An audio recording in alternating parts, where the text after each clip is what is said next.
પરિસ્થિતિ જોવા આવ્યા છીએ અમે માંડવી ગેટે અને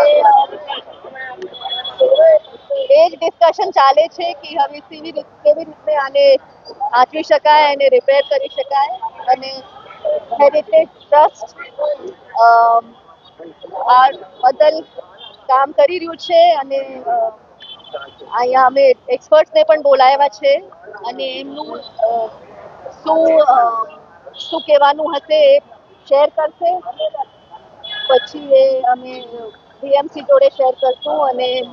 એ આશા છે કે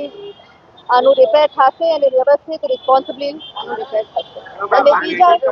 તમામ હેરિટેજની જેટલી વસ્તુઓ છે એનું નુકસાન થયું છે કોઈ દેખરેખ નથી રાખતું કોઈ તમારા તરફથી કોઈ હવે આગળ પગલાં લેવા અમે તો આગ્રહ કરી શકીએ છીએ સંકેત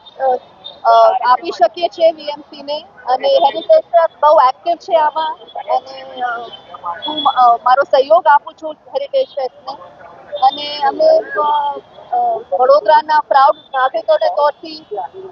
આને સાચવાની પ્રયાસ કરતા રહીશું.